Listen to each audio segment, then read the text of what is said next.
एक बार फिर से स्वागत है आपका हमारे YouTube channel AR commerce by Arvind पर। जैसे कि हमने इकोनॉमिक सीरीज़ शुरू की हुई है, उसमें हम अर्थव्यवस्था के बारे में, इकोनॉमिक के बारे में पढ़ रहे हैं। हमने पूंजीवादी अर्थव्यवस्था, समाजवादी अर्थव्यवस्था, मिश्रित अर्थव्यवस्था है, और उसके बाद फिर हमने एक द्वैत अर्थव्यवस्था यानी दोहरी अर्थव्यवस्था, ड्यूअल इकोनॉमी पढ़ी है ना। उनका लिंक आपको डिस्क्रिप्शन में मिल जाएगा, वहाँ से आप देख सकते हैं, है ना, एक 1 बाय 1 करके। और अब हम एक अगली अर्थव्यवस्था की बात करते हैं, ठीक है, जो कि बहुत ही इंपॉर्टेंट है एग्जाम्स के दृष्टिकोण से, जिसे कहते हैं समानांतर अर्थव्यवस्था, पैरेलल इकोनॉमी अथवा काली अर्थव्यवस्था, ब्लैक इकोनॉमी। ठीक है, यो पैरेलल इकोनॉमी और ब्लैक इकोनॉमी एक ही बात है ना। वही समांतर अर्थव्यवस्था बोलते हैं, उसी अर्थव्यवस्था कहते हैं। तो समझते हैं क्या होती है ब्लैक इकोनॉमी या समानांतर अर्थव्यवस्था। उससे पहले एक चीज़ हमें जानने की जरूरत है। हमने बार बार सुनते हैं ब्लैक मनी, है ना, काला धन। ये काला धन क्या होता है ना, उस चीज़ को देखते हैं पहले कि ब्लैक मनी क्या होती है, काला धन क्या होता है। उसके बाद ही फिर हम समानांतर अर्थव्यवस्था या काली अर्थव्यवस्था समझ पाएंगे। देखो, ब्लैक मनी का मतलब ऐसा पैसा जिस पर हमने टैक्स नहीं दिया है, ठीक है, ऐसा धन जिस पर कर यानी टैक्स नहीं दिया जाता है, उसे हम काला धन कहते हैं ना। काला धन कोई अवैध धन नहीं होता, चोरी डकैती का पैसा नहीं होता। काला धन भी हमारी कमाई का ही हिस्सा होता है ना? हमारी जो अर्निंग होती है, हमारी मेहनत का पैसा होता है। लेकिन दिक्कत यह है कि हमने उस पर टैक्स नहीं दिया है, जबकि वो टैक्सेबल था। ध्यान देंगे, ये भी चीज़ है कि कोई चीज़ टैक्सेबल है। एक तो चीज़ है बहुत, है ना, बहुत सारी चोरी टैक्स भी दो तरह का है, डायरेक्ट टैक्स, इनडायरेक्ट टैक्स। यहाँ अगर इनकम हमारी टैक्सेबल आ रही है तो आपको फिर डायरेक्ट टैक्स देना होता है, और इनडायरेक्ट टैक्स तो हम हर चीज़ में देते ही हैं, ठीक है जी। लेकिन हमारे पास कुछ पैसा है और उसका कोई रिकॉर्ड नहीं है, रिकॉर्ड नहीं है, तो आपको टैक्स बैक नहीं दोगे, तो उस चीज़ को हम काला धन कहते हैं। इस धन की जानकारी, सबसे बड़ी बात है, इस धन की जानकारी सरकार को नहीं हो पाती है ना। सरकार को होगी, कहते हैं जितने भी हम करते हैं उसकी जानकारी, जो भी हम अर्निंग करते हैं, सरकार को होनी चाहिए। फिर वो हमारे टैक्स इनकम में आती है तो गवर्नमेंट टैक्स लेगी, नहीं आती है तो गवर्नमेंट टैक्स नहीं लेगी, ठीक है। लेकिन उससे गवर्नमेंट को उसकी जानकारी ही नहीं रहती।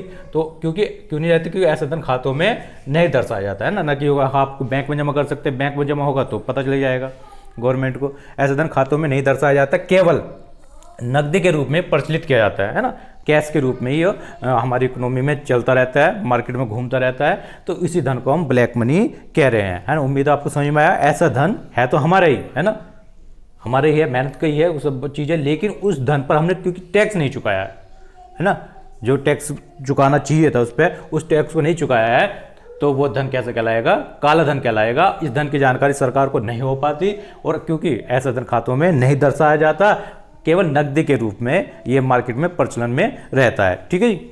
अगर आप काला धन समझ गए तो अब काली अर्थव्यवस्था या समानांतर अर्थव्यवस्था समझते हैं। तो वही जो इस तरह के धन से, इस ब्लैक मनी से, इस काले धन से जो अर्थव्यवस्था चल रही है ना, इससे तो अर्थव्यवस्था चल रही है, लेन देन इससे भी हो रहा है, क्योंकि मार्केट में चल रहा है, नकदी के रूप में तो ये चल ही रहा है मार्केट में ये पैसा, ठीक है। तो उपरोक्त काले धन से बनी अर्थव्यवस्था को ही हम समानांतर अर्थव्यवस्था अथवा काली अर्थव्यवस्था कहते हैं। ये आपकी ब्लैक इकोनॉमी या पैरेलल इकोनॉमी है, क्योंकि अभी हमारी जो मेन इकोनॉमी है उसकी पैरेलल चलती रहेगी, उसके समानांतर ये भी चल रही है ना। यहाँ से भी खरीद बेच सब चीज़ काम हो रहा है, मार्केट में चल रहा है पैसा भी, लेकिन इस पैसे की जानकारी सरकार को भी नहीं है ना, इस पर टैक्स दिया जा रहा है। तो इससे क्या होगा, जो सरकार की मौद्रिक नीति है ना, मौद्रिक नीतियाँ कम प्रभावी होंगी ना। हमारे कोई भी मॉनेटरी पॉलिसी जो निकालेंगी गवर्नमेंट, RBI निकाल रही है, तो कम प्रभावी होगी। हमें सही जानकारी नहीं है कि और भी पैसा मार्केट में है उससे कब क्या खरीदा जाए, कब बेचा जाए, कुछ आइडिया ही नहीं है। तो जो मौद्रिक नीति होंगी वो कम प्रभावी होंगी, एंड देश के लिए स्थिति घातक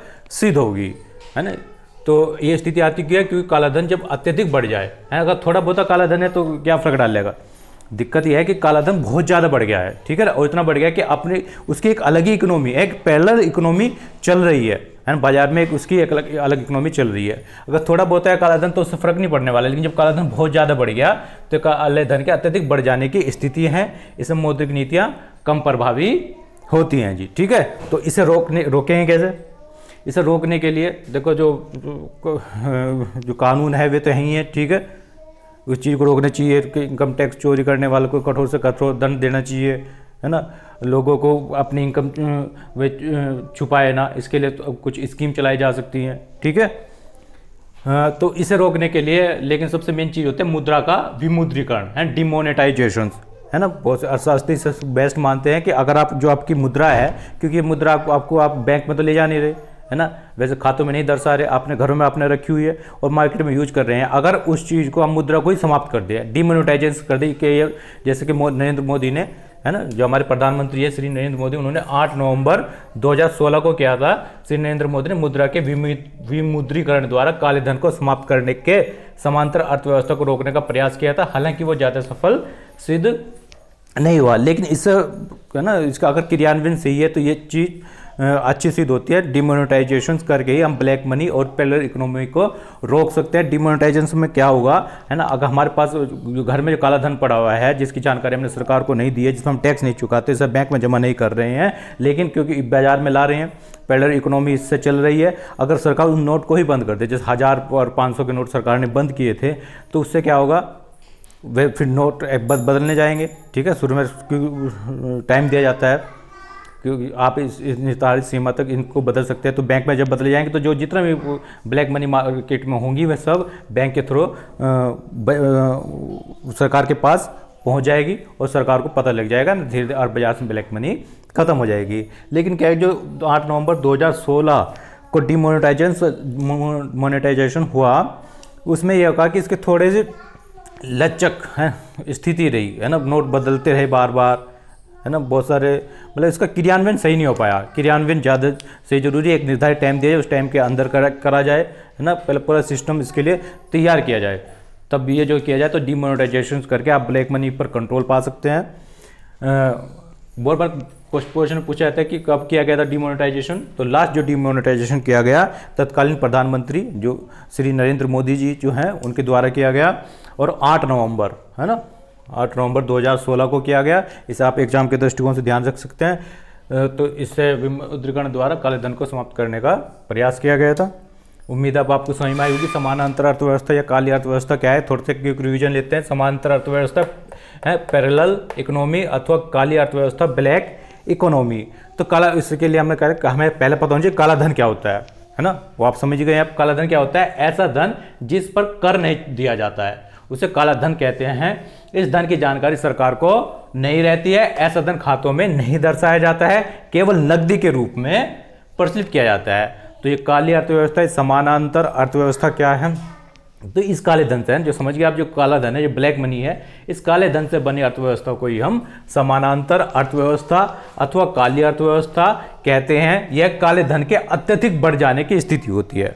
ठीक है, क्या होती है समानांतर अर्थव्यवस्था, काली अर्थव्यवस्था, जब काला धन अत्यधिक बढ़ जाए तो उस कंडीशन में जो इकोनॉमी बनती है वही पैरेलल इकोनॉमी कहलाती है। काले धन के अत्यधिक बढ़ जाने की स्थिति होती है। इसमें मौद्रिक नीतियां कम प्रभावी होती हैं। जाहिर सी बात है मौद्रिक नीतियां कम प्रभावी होंगी क्योंकि इस पैसे की जानकारी सरकार को नहीं है।